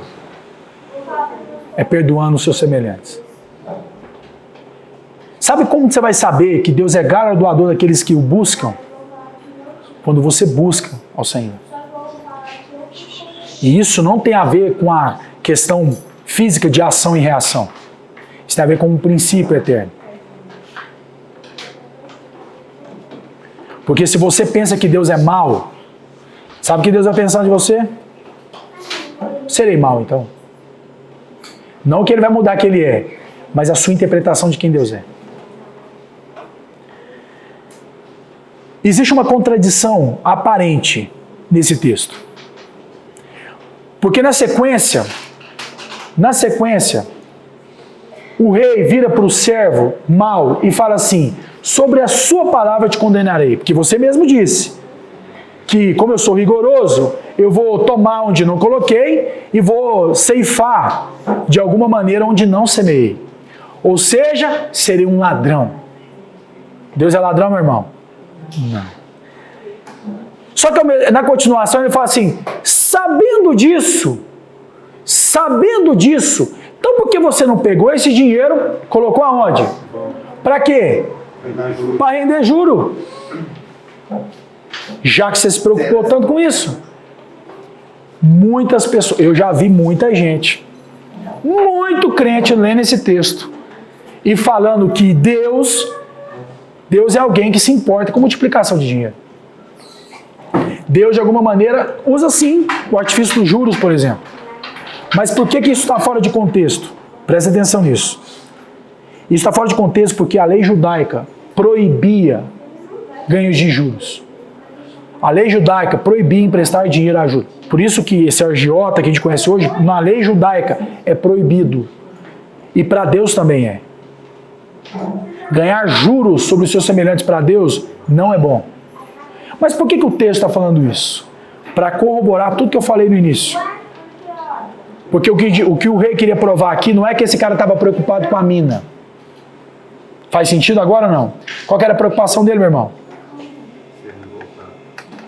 Sabe qual era a preocupação última dele? Com a sua própria vida. Por isso o Evangelho de Jesus disse: quem quiser salvar a sua vida, vai perder. Mas aquele que perder a sua vida em favor de mim, e do Evangelho, encontrará. Sabe que a mina que você recebeu, meu irmão, é o Evangelho. A mina que você recebeu é o Evangelho. Sabe por quê? Não pode ser outra coisa. Porque nós, segundo o apóstolo Paulo, não só receberíamos a Cristo por meio do Evangelho, como nós viveríamos a nossa vida eternamente por meio do Evangelho. Porque, segundo a Bíblia, o Evangelho não é um conjunto de mensagem que você ouve. O Evangelho é uma pessoa. Sabe o que é multiplicar a mina? É ser transformado cada dia mais como Cristo. E quanto mais Cristo você se transformar, mais responsabilidade Deus te dará. Mais cidades você vai receber. Mais casas você passa a cuidar. Não é que você vai ganhar mais dinheiro, mais poder, mais competência. Segundo o Evangelho, você vai receber mais responsabilidade. Segundo o Evangelho, você vai ter que ampliar as tendas. A casa vai ter que ampliar. O carro vai ter que melhorar. A saúde vai ter que melhorar. Porque você vai estar cuidando de gente. E para Deus, cuidar de gente é a coisa mais importante para Deus. Então, meu irmão e minha irmã, quando o Jesus está usando o conceito de juros aí, ele não está dizendo que ele é a favor dos juros. Ele está dentro de um contexto falando, se você acha que eu era um servo, um rei rigoroso, se você acha que eu era perigoso, que eu era mau, por que então você não pôs o dinheiro no banco e de alguma forma ganhou o dinheiro a juros? O que ele está querendo dizer é, se você pensava que eu era assim, você devia ter feito isso. Mas sabe por que você não fez isso? Porque a sua preocupação não era multiplicar a mina. Sua preocupação era se dar bem, meu irmão. Você veio na igreja para se dar bem, meu irmão. Você veio na igreja domingo para ver se a segunda melhora, entende? Você veio aqui para adorar a Deus para ver se melhora a segunda, meu irmão. Sabe o que você quer de mim? Só me usar, meu irmão. Sabe o que você quer de mim, Thiago Negro? Sabe o que você quer de mim, Pablo Marçal? Se dá bem, meu irmão. Sabe o que vocês querem de mim? Aprender um par de conceitos, um par de princípios para se dar bem nessa vida, meu irmão. Mas nenhum de vocês se comprometeram até o pescoço. Nenhum de vocês, presta atenção nisso, colocou seu negócio em risco. Nenhum de vocês colocou a sua casa em risco. Nenhum de vocês colocou a sua própria vida em risco. Isso é tudo fachada, meu irmão. Tudo fachada. Você está enganando a si mesmo. O que Jesus está dizendo. Você quer ver uma maneira de entender mina também? Presta atenção nisso. Quando Deus te chama para ser um pai, para ser uma mãe, você recebeu uma mina. Presta atenção nisso, meu irmão. Quando você não intervém na vida do seu filho, conforme as Escrituras mandam, você não está se comprometendo até o pescoço. Porque, em última análise, sabe o que você quer do seu filho? Amor. E porque provavelmente você quer amor do seu filho, você, né, Rosângela? Você trata o seu filho não da maneira como ele precisa, mas da maneira como ele quer. Fazendo isso, sabe o que você e eu estamos fazendo? Nós estamos comprometendo a mina. Porque você deixa, mais uma vez, de ser semelhante a Jesus. Sabe essa coisa de filho gritar com o pai? Já falei pro Mateus. O próximo ele perde o pé. Porque não vai ter pé para bater mais. Sabe por quê, meu irmão? Quando ele bate o pé para mim, ele não está batendo o pé pro Thiago. Ele está batendo o pé para uma figura. Lembra da figura? Eu sou só uma figura. Figura de quem? De Deus. Quando o Mateuzinho bate o pé para mim, Pedro, ele está batendo o pé para quem? Para Deus. Pode parecer até estranho, que vai ouvir isso e ele está achando que é Deus. Não estou achando que é Deus, não. Eu estou achando que eu sou uma figura que representa Deus. E quando Deus me entrega um ser humano que não é meu filho, tem muita gente que acha que ele é seu filho, né? Esse é só o que te falaram. Mas o evangelho é que Deus te entregou um ser humano, que pode ser um dia seu irmão, mas não seu filho. Da mesma maneira, quando Deus te entrega uma esposa ou um marido. Sabe por que eu e você temos que cuidar? Porque Deus te entregou uma irmã ou te entregou um irmão para você cuidar. Só que a palavra casamento, que ele deixou você participar, Ele deu para você dentro do casamento alguns benefícios que você não poderia ter com outras irmãs. Só com uma irmã. Mas tem uns irmãos que querem com outras irmãs, né? A gente sabe das histórias aí. Mas o que é importante entender? Quando você recebe essa mina, porque a ideia aí vem o conceito mina. Em São Paulo, as minas vem desse conceito. Quando Deus te dá uma mina, de alguma maneira, quando você não cuida dessa mina, você também está falhando com Cristo. Isso é uma boa maneira de entender também mina. E aí, meus irmãos, outro elemento importante, para a gente ir para os finalmente. No final da parábola, Jesus fala assim, e aqueles, lembra que havia um povo entre eles que se opunham ao reinado desse rei? Aqueles que se opuseram desde o início ao meu reinado, tragam a minha presença para fazer cosquinha neles. Tragam a minha presença e mate-os. Sabe que na Bíblia existe algo muito interessante nas parábolas de Jesus. As parábolas de Jesus, na maioria delas, não tem fim. Você não consegue saber o que vai acontecer no final do finalmente, por exemplo. Por exemplo, você não sabe, por exemplo, o que aconteceu depois que Deus mandou Abraão matar Isaac. Você sabe que aconteceu que Deus mandou Abraão matar Isaac. Se você parasse de ler o texto até aí, o que você tinha entendido? Que ele matou, ué. Lá fala que ele levou, pôs ele dentro de um altar para matar. Se o texto para aí, o que você ia pensar? Matou, ué. Aí o texto continua e fala que Deus proveu o quê? O sacrifício. Mas ninguém sabe o que aconteceu depois. De alguma maneira. Outro exemplo. Eu e você não sabemos o que aconteceu na parábola do filho pródigo, se aquele irmão que ficou na casa realmente entendeu que o pai era justo. Você sabe se aconteceu isso? Não. Você também não sabe. Outro exemplo também, nós não sabemos se a palavra do bom samaritano, depois que ele foi curado, nós não sabemos se ele chegou em casa. Será que ele foi para casa? Ou será que agora ele falou, rapaz, agora eu vou invernar nesse negócio aqui, nesse boteco, vou ficar até morrer aqui? Nós não sabemos. Então, de alguma maneira, Jesus deixa isso em aberto para que a gente saiba que a história não terminou. A história dos seres humanos ainda não terminou. Porque quando Jesus fala aí no texto, tragam para mim e o mate, nós não sabemos se ele matou. Ele matou? Não sabe. Sabe o que Jesus está dizendo? Que de alguma forma, Deus está dizendo o que eles merecem, não o que eles receberam. Porque se isso não for assim, Lucas, que escreveu esse texto, se contradizeu quando lá em Lucas 6, Jesus vai ensinar a oração do Pai Nosso, que fala que nós temos que amar e perdoar os nossos inimigos. É uma contradição então, não? Não. Porque a história não vai dizer que eles vieram e ele matou essas pessoas. Disseram, tragam eles até aqui e diante de mim, mate-os. Mas foi executado? Não, pode ser que na hora que eles trouxerem, esse rei ainda fala assim, vou perdoar vocês. Nós não sabemos. Olha que lindo. Portanto, dentro da história, nós temos o servo bom, o servo infiel e nós temos os inimigos. Sabe o que se fala sobre mim? A apostasia está aí no meio. Muita teologia calvinista vai amargamente, no fim, perceber o quanto que eles se equivocaram.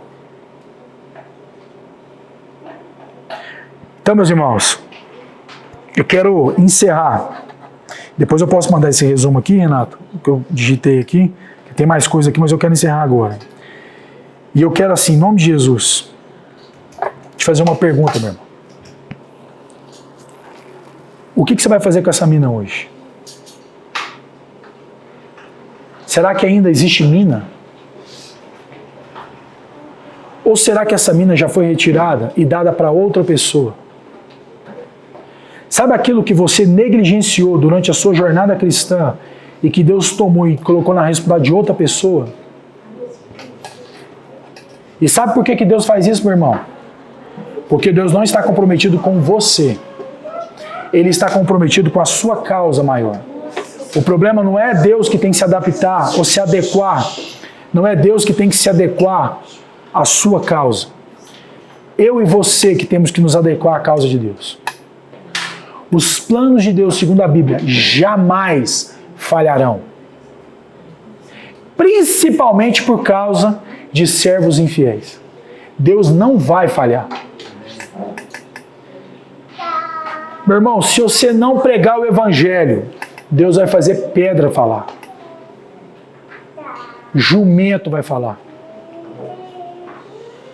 Mas se Deus entregou essa mina para você, você não tem outra opção a não ser fiel a essa mina.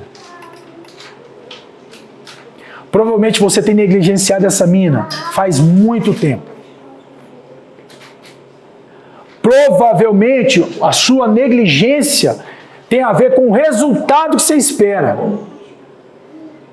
E às vezes o resultado pode ser econômico, financeiro.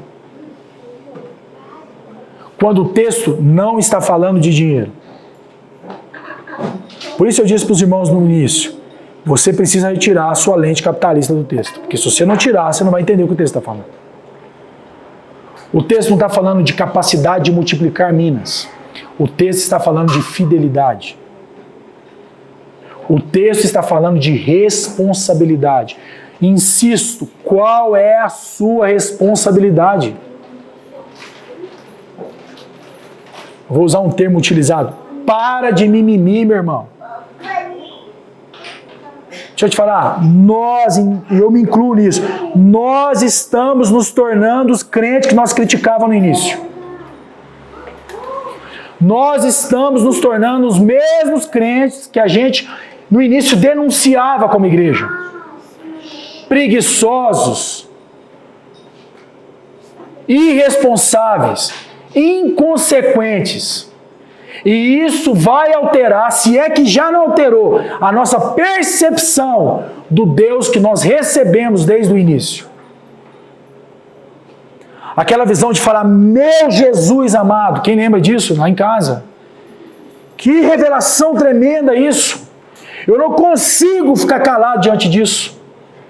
Que mina é essa que nós recebemos? Isso é uma mina! Mas não. Aí eu vou usar um texto que a Renata ama usar. Como é que é? Alma farta, pisa, favos de mel. Uma alma farta, pisa, favos de mel. Meu irmão, você está esperando receber mais o que de Deus, além do Evangelho, para sair daqui e ser responsável? Sabe por que isso não transtornou a sua vida? Porque você ainda não entendeu quem é esse nobre rei. Você não entendeu o que esse nobre rei está fazendo e o que esse nobre rei vai fazer na sua volta. E provavelmente, meu irmão, pode ser que você está em dúvida ainda se esse rei vai voltar. Será mesmo que vai voltar? Está demorando tanto. Mesmo que os sinais pareçam. Mas vou te falar uma coisa, estou desanimado. Sabe qual é a maior evidência que você realmente está preocupado com a volta de Jesus? Sabe não? Diante de tudo que eu falei, o que você acha que é, meu irmão? Maior evidência que você está preocupado realmente não é se você está multiplicando a mina como pôr no banco. Essa preocupação é de alguém que tem uma visão distorcida de Deus. Você entende por que Jesus colocou isso como exemplo? O servo mau, que um dia teve uma interpretação desse nobre, começou a ter uma visão distorcida do seu rei. E agora começou a enxergar outra coisa. Mesmo que tenha um monte de gente do lado, imagina no contexto, nós não sabemos se que é uma analogia, uma história, mas imagina um dos servos olhando para o outro servo e vendo o servo multiplicando, não dinheiro, mas multiplicando responsabilidade. E ele olhando e falando assim, rapaz, você está crente demais. Você está comprometido demais. Sabe uma coisa? Já falaram que esse mundo jaz no maligno. Eu já vi muito capeta ficar rico. Eu já vi muito anticristo ficar rico.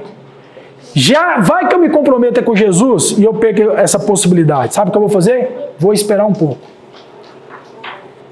E nessa história de esperar um pouco, meu irmão e minha irmã, muito provavelmente um juízo presente vai chegar na sua vida e você não vai perceber. Lembra do juízo presente? E não só do juízo eterno. Então, meu irmão, em nome de Jesus, sabe qual é a melhor coisa que poderia acontecer com você agora? E assim, em nome de Jesus, a melhor coisa que poderia acontecer com você agora é se esse rei olhasse para sua cara e falasse: meu irmão, você está olhando deturpado. Eu não sou quem você está pensando que eu sou. Meu irmão, se isso não acontecer com você hoje, você pode ter se tornado um servo mau. Tiago, tem retorno? Não sei, o texto não fala. Então, meu irmão, na dúvida, se agarra nisso. Porque eu também não posso falar que tem, porque não está falando no texto. Mas se você está com essa dúvida, é porque é um bom sinal também, né? É um bom sinal. Mas eu espero, em nome de Jesus, que você saia daqui não mais crente. Eu espero que você saia daqui não mais empolgado, feliz. Eu queria que você saísse daqui transtornado, destruído. Porque se você não sair daqui assim, meu irmão, você não entendeu a mensagem. Você não entendeu a mensagem. O que você vai fazer durante a semana com essa mina, não o resultado, mas o que é mais importante que o resultado. Seja fiel no pouco, meu irmão. A promessa é que no muito Ele vai te colocar. Tiago, você está falando de dízimo? Não, estou falando de tudo. Eu te encorajo nessa manhã com o mesmo encorajamento de Jesus. Tome a sua mina, meu irmão. Tome a sua mina, minha irmã. E negocie até que eu volte. Negocie até que eu volte. Não existe negociação sem exposição, meu irmão. Não existe negociação sem comprometimento. Quando você negociar com alguém, você está se comprometendo, porque é uma palavra que você está empenhando com a pessoa. Por isso, em nome de Jesus, eu quero fazer algo diferente hoje. Eu quero mesmo. Se você ao mesmo tempo está sentindo no seu coração a necessidade de forças para poder multiplicar essa mina, mas não sabe como, não está conseguindo, eu queria orar por você. Sabe por quê? Porque o servo bom disse que essa mina multiplicou sozinha. Não foi por competência.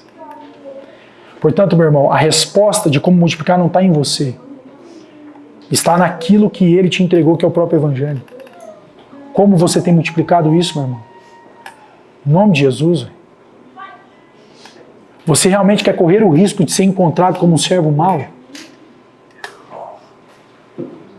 A Bíblia diz que Deus, até lá se eu não me engano, em João capítulo 4, fala que Deus está sobre a terra procurando o quê? Verdadeiros adoradores, porque tem um monte de adorador mentiroso.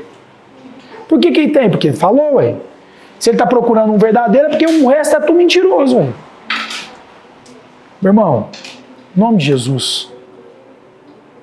Jesus não está falando para você multiplicar tijolo. Que quer haver multiplicar o serviço. Ele não está falando disso. A gente acha que multiplicar a mina é aprender a fazer mais negócio. Não é isso que ele está falando. Senão Jesus tinha mandado você fazer um MBA na FGV e não ler a Bíblia. Só que eu vou falar uma coisa que eu garanto isso para vocês. E eu garanto porque eu vi isso na minha vida. E eu garanto porque eu vi isso na vida de outros irmãos. Aqueles que são fiéis ao Senhor, com a mina que receberam, Deus não coloca sobre a autoridade somente sobre um contexto religioso ou uma igreja. Deus, ao mesmo tempo, o coloca sobre a autoridade sobre o mundo. Sobre negócios do mundo mesmo. Sobre pessoas que, meus irmãos, isso acontece comigo. Aí, às vezes, fala, como? Eu também falo, amor, não sei.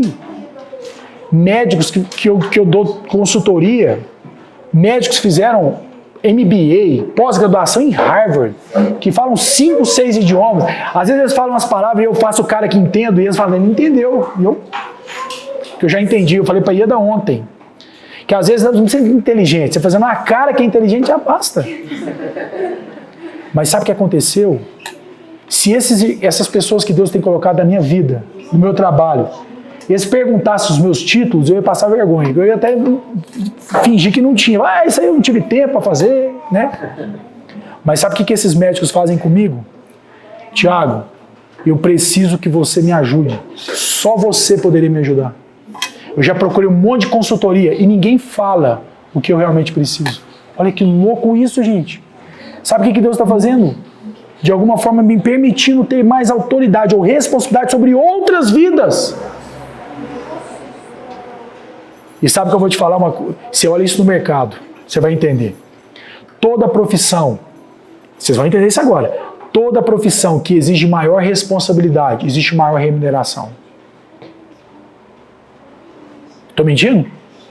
Apertar um parafuso, por mais que tenha uma responsabilidade, não é o mesmo que ser um médico e salvar uma casa, uma vida, em termos de saúde. Não é a mesma coisa. Por mais que o socialismo tenta colocar na sua cabeça que é a mesma coisa, mas não é a mesma coisa, porque esse princípio não está no Evangelho. Se no Evangelho pessoas, segundo a Bíblia, recebem galardões diferentes pelo seu trabalho, você acha que no mundo vai ter que ser diferente, meu irmão? Então essa história, esse capeta de socialismo também não está no Evangelho. Não existe isso no Evangelho. E também não tem a ver com meritocracia, tem a ver com responsabilidade. Em vez de você ficar murmurando, questionando porque Deus não me deu isso, sabe igual criança, você deu para isso, não deu para mim. O Mateus é mestre nisso. Lá em casa, para dar um que eu tenho que dar para o outro, eu falei, como é que é isso? Quando crescer, na hora que vê um irmão ganhando um carro, vai sentir que eu também quero uma casa, eu quero não sei, porque fica emburrado. Porque acha que Deus é o quê? Injusto. Responsabilidade, meu irmão. Responsabilidade, minha irmã. O que você tem feito com a mina que você recebeu? Então, no seu lugar, Haroldo, pode, por favor, dedilhar aí? Curva a sua cabeça, eu não vou chamar aqui na frente, que não precisa disso. Acho que Deus alcança quem está sentado também. Então, Pai, em nome de Jesus, obrigado, Senhor, pela Tua palavra. Obrigado, Senhor, porque a Sua palavra ainda está a tempo de que eu e os meus irmãos possamos nos consertar com o Senhor. Senhor, que hoje seja um dia de conserto, Senhor. Senhor, nós, a começar de mim, Senhor, falhamos na nossa relação com o Senhor. E porque em algumas áreas, em alguns momentos, nós fomos infiéis com essa mina, a nossa percepção do Senhor tem sido destruída, Senhor. A Sua palavra diz que Satanás, o senhor desse século, veio roubar, matar e destruir, mas o Senhor veio trazer vida, e vida em abundância. Por isso, Pai, em nome de Jesus, nós queremos viver uma vida abundante, pela nossa percepção correta de quem o Senhor é. O Senhor não é um roubador. O Senhor não ceifa onde não semeia. O Senhor, na verdade, chama os seus filhos a semear. O Senhor não toma o que não deu. O Senhor chama os seus filhos a devolver aquilo que deu. O Senhor não é como Satanás, Senhor. O Senhor é um Deus justo, generoso, um Deus santo, Senhor. O Senhor é um Deus que multiplica as suas minas. E por isso o Senhor espera dos seus filhos que façam como seu Pai, um multiplicador de minas. Da mesma maneira, o Senhor é um Deus perdoador. E o Senhor espera dos seus filhos que sejam também perdoadores, Senhor. Por isso, Senhor, em nome de Jesus, o mesmo poder que ressuscitou Jesus dentre os mortos, esse mesmo poder possa ser operado em nós nessa manhã, Senhor. que nós possamos ser destruídos por essa mensagem, para que nós possamos nascer de novo, Senhor. Que nós possamos estar envergonhados do servo que nós temos sido, para que possamos ser os servos que o Senhor espera que nós sejamos. Não é pelo resultado, mas é pela fidelidade. Que seja no pouco, no médio, no muito, não importa. Mas que sejamos fiéis ao Senhor. Por quê? Porque o Senhor é fiel. Porque o Senhor não é como um homem que mente. O Senhor não é como um homem que não se compromete com a palavra empenhada. Senhor, em nome de Jesus, permita que essa palavra encontre lugar no nosso coração, para que nós não possamos endurecer o nosso coração. Senhor, eu quero ser um pai melhor. Senhor, eu quero ser um marido melhor. Senhor, eu quero ser um filho melhor. Senhor, eu quero ser um irmão melhor. Mas mais do que isso, eu quero ser um marido fiel. Eu quero ser um irmão fiel. Eu quero ser um filho fiel. Mas não fiel aos meus irmãos, mas fiel ao Senhor, que automaticamente me converte fiel aos meus irmãos. Eu não quero me comprometer com os meus irmãos e dizer aquilo que eles querem ouvir, mas aquilo que eles precisam ouvir. Ser fiel ao meu irmão não é ser fiel às concupiscências que ele tem, mas é ser fiel à sua palavra e à maneira como o Senhor pensa. Mesmo que isso, Senhor, comprometa a minha relação com o meu irmão. Mesmo que isso comprometa a minha relação com a minha esposa. Mesmo que isso comprometa a relação com os meus filhos. O que me importa é ser fiel ao Senhor e ninguém mais. Pai, esse poder só pode ser operado pelo Teu Espírito. Não há em mim, não há nessa igreja, não há num conjunto filosófico poder suficiente para transformar esse indivíduo, eu e os meus irmãos. Por isso eu apelo essa manhã para esse Espírito, Senhor. Eu apelo verdadeiramente esse Espírito, para que o Senhor nos faça fiel a tal maneira que nos comprometa até o pescoço com esse mundo. Pai, em nome de Jesus. Em nome de Jesus. Amém. Eu quero encerrar com uma história de um pregador que disse que no começo da sua caminhada cristã, ele foi convidado para ser um professor em uma universidade na União Soviética, em uma universidade cristã. E nessa universidade cristã, eles davam bolsas para alunos para estudarem, para ser pastores, para serem missionários e tudo mais. E ele contando que um dia ele viu uma entrevista dos reitores dessa universidade para ver se aquele ou aquele outro irmão merecia uma bolsa para estudar naquela universidade. E ele chamou um desses professores, desses reitores, e fez uma pergunta. Qual é a pergunta que você faz, geralmente, para esses alunos, para que eles possam não merecer a bolsa? E ele conta que um reitor falou assim, a pergunta mais importante que eu faço, e a primeira pergunta, e talvez a única, dependendo da resposta, é: quando você se batizou? E ele falou, mas quando se batizou? Uma pergunta tão simples. Aí ele fala, não, mas é porque você não entendeu o contexto. Porque dependendo da resposta daquele aluno, se ele respondeu que foi batizado antes ou durante o regime da União Soviética comunista, ele provavelmente se comprometeu com a própria vida. E se ele batizou ali, meu irmão, esse cara merece verdadeiramente uma oportunidade de estudar na nossa universidade.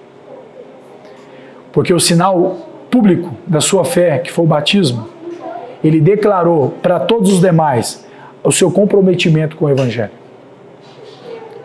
E aí ele fala, e se o cara falasse assim, não, eu me batizei depois. Aí ele fala, não, eu faço mais umas 50 outras perguntas, para ver se ele é realmente quem diz ser. Amém, meu irmão? compromisso, fidelidade. Amém.